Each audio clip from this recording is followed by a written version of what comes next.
Assalamualaikum warahmatullahi wabarakatuh. Selamat pagi anak-anak hebat. Apa kabar hari ini? Semoga kalian semua dalam kondisi sehat ya. Karena kalian kemarin sudah ikut vaksin kedua. Dan tambah semangat belajar walaupun hari ini kita harus belajar di rumah. Nah, anak-anak hebat, hari ini kita masih belajar pada tema 6. Subtema pertama, lingkungan rumahku pada pembelajaran ke-6 dan evaluasi pertama. Nah, anak-anak, sebelum pembelajaran kita mulai, mari kita awali dengan membaca doa terlebih dahulu. Bismillahirrahmanirrahim. Raditu billahi robba wabil islami dina wabi muhammadin nabiyya wa rasulullah rabbi zidni ilma warzuqni fahma amin ya rabbal alamin. Nah, silahkan kalian buka buku paket kalian tema 6 atau 1F pada halaman 30. Pembelajaran ke-6. Sudah siap? Kita belajar bersama ya. Ayo mengamati. Amati gambar ruangan di samping. Ruangan apakah itu? Apa kegunaannya? Nah, ini ruangan apa? Ya, ini namanya gudang. Nah, gunanya gudang itu untuk menyimpan barang-barang yang sudah tidak dipakai ataupun barang-barang yang jarang dipakai. Nah, di rumah kalian ada gudang tidak? Nah, coba kalian tanya pada ayah sama bunda, punya gudang tidak? Nah, dan bawahnya ayo mendengarkan. Dengarkan dan ikuti guru membaca teks berikut. Bella dan keluarga akan merapikan rumah. Barang yang tidak terpakai dipindah ke gudang. Bella dan Kak Hadi merapikan mainan. Mainan-mainan itu sudah tidak terpakai. Mainan-mainan itu dimasukkan ke dalam kardus. Ibu merapikan buku-buku dan koran bekas. Buku-buku dikemas ke dalam kardus. Ibu juga merapikan koran-koran bekas. Tugas ayah adalah menyimpan barang-barang di gudang. Barang-barang diatur dengan rapi. Suatu saat, bila diperlukan barang-barang itu mudah untuk dicari. Nah, walaupun kalian menaruh barang di gudang, itu tetap harus ditata rapi ya. Nah, sekarang bawahnya menyimpan barang di gudang. Nah, menyimpan barang di gudang tidak dilakukan dengan sembarangan. Ada hal penting yang harus diperhatikan. Perhatikan petunjuk berikut. Nah, ini ada petunjuk menyimpan barang di gudang. 1. Barang berat atau besar diletakkan di pojok gudang. 2. Mainan diletakkan pada suatu tempat. 3. Koran dan buku tidak diletakkan di lantai. 4. Barang yang masih digunakan diletakkan di dekat pintu. Nah, ini ya cara atau petunjuk menaruh atau menyimpan barang-barang di gudang agar gudang itu tetap rapi dan jika barangnya suatu saat kita perlukan mudah untuk ditemukan. Dan lanjut ke halaman 32.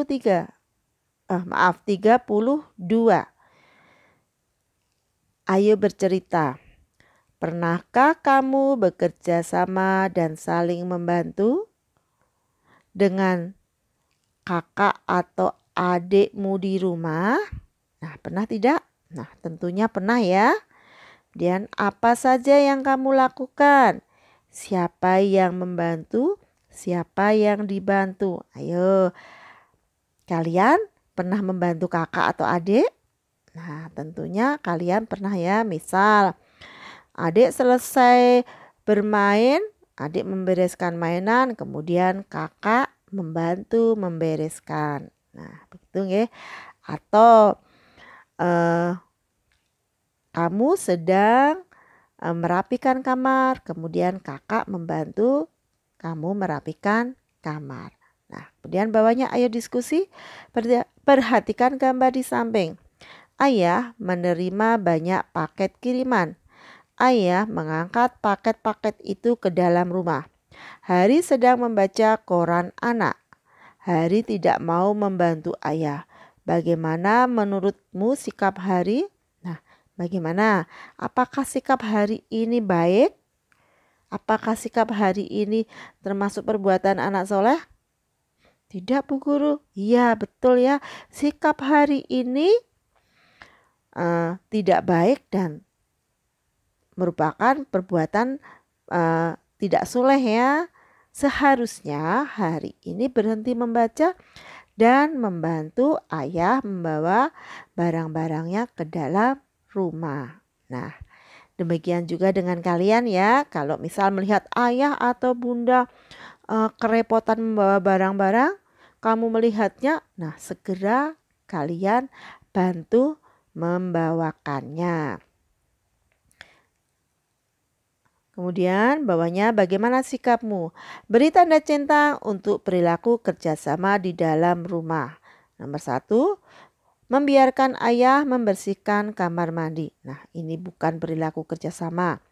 2, tidak mencoret-coret dinding rumah. Nah, ini perilaku kerjasama dalam rumah karena tidak mencoret dinding atau tidak mencoret dinding rumah berarti membantu rumah menjadi tetap bersih ya. 3, membuang tisu ke kolong meja. Nah, ini tidak termasuk perbuatan kerjasama karena membuat kotor rumah. 4, ikut membersihkan rumah dengan mengelap kaca jendela. Nah, ini contoh kerjasama. 5, merapikan meja dan kursi setelah makan. Nah, ini juga contoh kerjasama. Nah, lanjut halaman 33. Nah, kita akan belajar soal cerita ya. Nah, kita baca contohnya. Ibu membeli 34 telur. Ibu menggoreng 10 telur. Berapa banyak telur yang tersisa? Awalnya ibu punya 34, kemudian digoreng. Berarti ini penjumlahan apa pengurangan? Nah, pengurangan. Nah, di sini diketahui ibu membeli 34 telur. Kemudian ibu menggoreng 10 telur. Nah, ditanya pertanyaannya adalah banyak telur yang tersisa. Nah, jawab. Nah, banyak telur yang tersisa. Awalnya beli 34, kemudian digoreng 10, berarti dikurangi 10 sama dengan 34. Maka telur yang tersisa ada maaf ulangi ya. Awalnya telur 34 dan digoreng 10, maka 34 dikurangi 10 sama dengan 24. Jadi telur yang tersisa ada 24. Nah, bawahnya ayo berlatih. Ada beberapa soal cerita ya. Kita bahas nomor 1. Nah, nanti kita bahasnya, kita menyelesaikannya langsung dengan jawab dan jadi. Tidak usah pakai diketahui dan ditanya. Nah, tapi langsung jawab dan jadi. Nah, kita kerjakan bareng ya. Pak Somad memelihara 28 ayam. Nah, kita tulis jawab, terus kita tulis angka 28. Karena suatu penyakit 10 ayam mati. Kita tulis angka 10. Nah, karena mati berarti berkurang ya, tandanya kurang. Nah, berapa sisa ayam Pak Somad? Jadi 28 dikurangi 10 sama dengan 18. Nah, pertanyaannya berapa sisa ayam Pak Somad? Nah, nanti tulis jadi. Nah, kata jadinya itu kata berapa ini kita rubah menjadi kata jadi ya. Jadi sisa ayam Pak Somad. Jadi sisa ayam Pak Somad ada 18. Nah, seperti itu ya membuat kalimat untuk jadinya. Itu berasal dari pertanyaannya. Nah, kata berapa diganti kata jadi. Kemudian setelah kata berapa ini kita tulis ya. Kemudian nomor 2. Berapa banyak peserta lari? Ada 45 orang. Nah, kita tulis pada bagian jawab. Ada 45 orang. Peserta yang sampai garis akhir 40 orang. Nah, kita tulis angka 40.